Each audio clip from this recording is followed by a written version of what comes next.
Hey everyone, Bo Billington here with the Free Agent. There's a big buzz out there concerning customer engagement, customer success. In fact, David Ellin and I recently collaborated on a blog post, and so I wanted to follow that up with just the spoken word, get a little bit more in depth, viewpoint from David in regards to customer success, customer engagement. What are these things, and when should a company even start rolling out these programs? So, David, thanks so much for joining us here today. Sure, Bo. Glad to be with you. Yeah, so just quickly jumping into things. So in regards to customer engagement, can you kind of just paint a picture into like what that actually is and perhaps what the difference is between that and customer success? Yeah, so customer engagement is really the act of figuring out how and when you're going to talk to your customers, right? Whether you do it through marketing or you do it through sales, you do it through support, your operational team is engaging with your customers. It's about being deliberate in how you choose to engage with your customers. So great response. So, if you look at the typical company, is there a specific, vertical or industry or company size where this should be on somebody's radar? Or does it even matter what size you are? You should always have a focus on the customer and the engagement component of, working with them. In my humble opinion, it matters to any company that wants to keep their customers happy and keep them coming back and buying more products or services from them. So to me, that's any company. If you're a startup company and you value every single customer that you have because you don't have a lot of them, it's hugely important to engage with them properly. If you're a big enterprise company, right, it's just as important. It costs more to get new clients than it does to keep the existing ones. Mm-hmm. Why not invest your time in keeping them happy and keeping focused on what their goals and objectives are and staying engaged with them? That's a great point. And to kind of jump down a quick rabbit hole, you mentioned startups and you mentioned big enterprises. And what could a startup or a smaller organization do? Little tidbits where they could start kind of focusing their efforts on that customer engagement piece, even if maybe they don't have the resources or budget that a large enterprise would have. Yeah, customer engagement is definitely a crawl, walk, run type of thing, right? So you engage, you use the resources that you have. If you don't have technology, then you get on the phone, you talk to your customers, you send them emails, you get on a Zoom call with them. You send them some marketing messages if you can, just to stay connected and stay engaged with them. Make sure you're understanding what it is, why they're buying your product, right? What's your customer's why? Why are they buying your product? How are they going to use it? What problem are they trying to solve? And that typically drives engagement. Got it. So it's really kind of understanding the voice of the customer, what their triggers are from a buying perspective, what they're really trying to accomplish with engaging with your company. And then utilizing those to, I guess, better tailor your messaging, your deliverables, as well as your product and service. Yeah, well, and making sure that your product or your service is actually going to solve the problem for them. Because if it doesn't, they're going to leave and they're going to go find something else that does. Got it. Understood. So kind of, in that vein, how does a company know if they're deficient in their current engagement strategy, right? What are the things they should look out for? And what are some ways that perhaps they could enhance that? Well, the first thing I would look out for is I would look out for retention, right? If you're not retaining your customers, if they're leaving at numbers way above what you think they should be leaving, right? Every company is going to lose a couple of customers here and there. Right. But if your retention rate is below 95%, you shouldn't be happy with that. You should understand what's happening, why it's happening, and you should be able to figure out what to do with it. So I would say retention or renewal rate is one. The second one I would probably say is your customer satisfaction and your engagement. If your companies aren't engaged with you, if you're not getting the customer satisfaction scores you should be getting, that's a leading indicator that something's wrong. And eventually that will result in retention issues. Understood. Great point. So how could you go about tracking some of this? Are there softwares out there, like what could you do to really kind of hone in and ensure that your customer satisfaction rating is 90% or above? Yeah, so for the small kind of startup company, even using something like a Survey Monkey just to get the voice of the customer. So when you do a survey program, it's typically called something called voice of the customer, where you're trying to get a complete view of the customer sentiment about your business. It may be an overall score, or it may be specific to a unique thing that you did for them. So for example, a SaaS company, software as a service company, they may want to measure overall satisfaction, but they may also want to measure specific things like the customer's perception of their onboarding program, right? Did their onboarding program go well? Were they fully engaged? Did it set them up for success? Were they happy with it? Those things would be very important because they drive the future relationship, right? I was going to say for larger companies, for enterprise companies, there's lots of software packages out there that do phenomenal voice of the customer programs with NPS, Net Promoter Score surveys, pulse surveys, transactional surveys, and the ability to do customer interviews and really get a true view of the customer's sentiment about your business. The key to all of that is not just collecting the data and looking at the metrics, it's gaining the insights and actually doing something with it, taking action to improve. That's some great advice, especially on the startup side. I feel like a lot of, customers are lost or won, especially from a SaaS perspective during the onboarding phase. And if the companies are not, given the proper tools to find success, then chances are they're going to leave in 6 months or a year. And you see that a lot with technology companies, that the investment is completely poor because the companies lack a follow through getting their customer up and running. Yeah, exactly. So what should a company do that's looking to potentially implement an actual strategy as it pertains to customer engagement?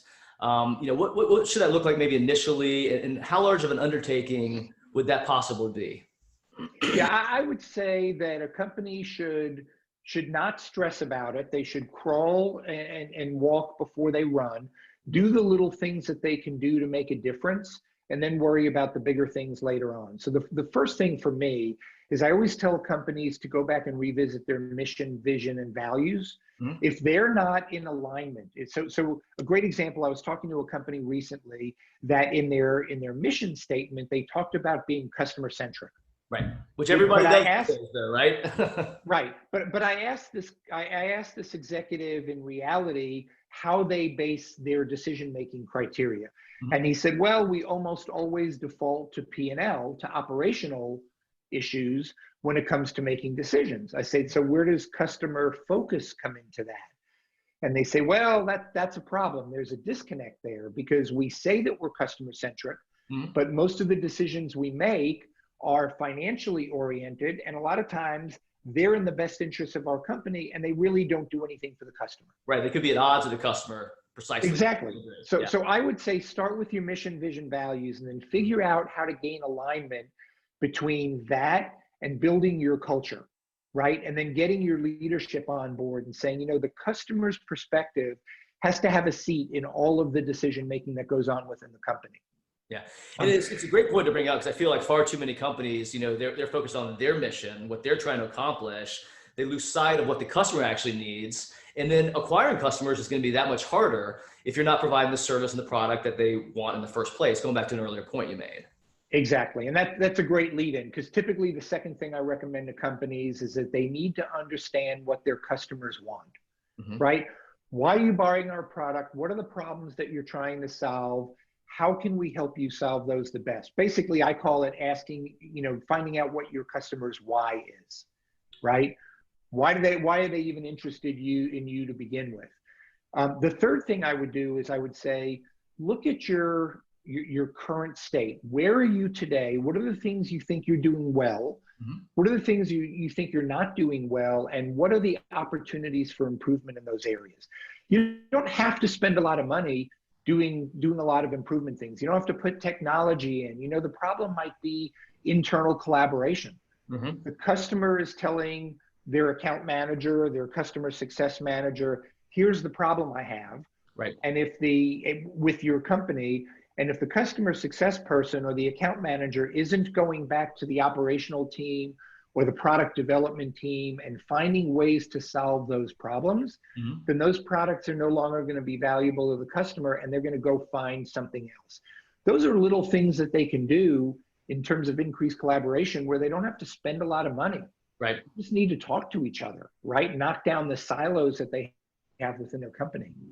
That's a great point. And so we kind of talked about the, walk, crawl, run mentality, right? Or crawl, walk, run, I should say, mentality. Yeah.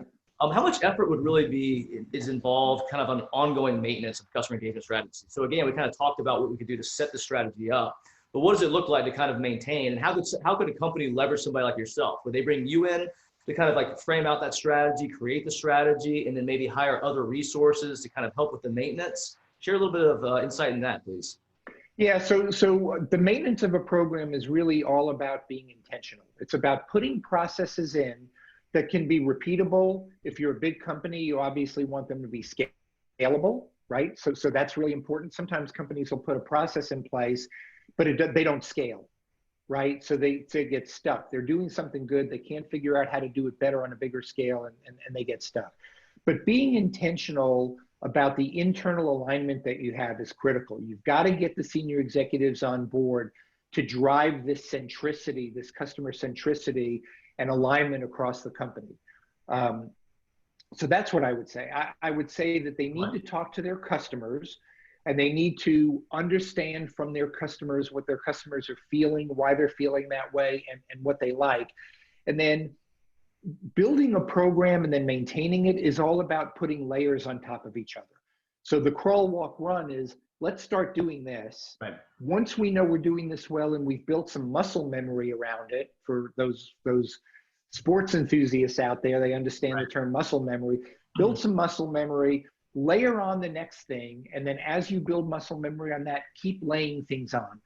For companies that really have no idea where to get started, and believe me, a lot of them say they do, it's very intuitive to say, oh yeah, sure, I know how to keep my customers happy, when in fact they probably have 20% of their customers that are very unhappy at any one time. Talking to somebody like me and letting me or somebody else go through, asking them some very probing questions about their culture, their decision-making capability, what their customers are saying, how they're saying it, and then being surgical about where to apply process to make a difference, right? And we're looking to make the biggest difference with the least amount of effort possible. Right. But we also want to make a difference to their most important customers. A lot of times people will say, well, I can impact with a little bit of effort, I can impact this whole group of customers, and they may be the long tail of the customers that don't provide a lot of value or revenue or profit to the company, but they ignore this one segment, which is their biggest and most important segment, because that's harder to work with. It's a little bit more complex. They're bigger companies. So you've got to figure out where to start and where you're going to get the biggest bang for your buck. Awesome. That's great. Well, hey, David, I promised a lightning round, so greatly appreciate you spending the time today and kind of walking everybody through the difference between customer engagement, customer success, what a company could do to kind of put the bits and pieces together that are needed to really kind of establish a footprint and also kind of look at the ongoing maintenance. So greatly appreciate you taking the time today. You got it, Bo. I enjoyed it. Thanks. All right. You take care. All right. You too.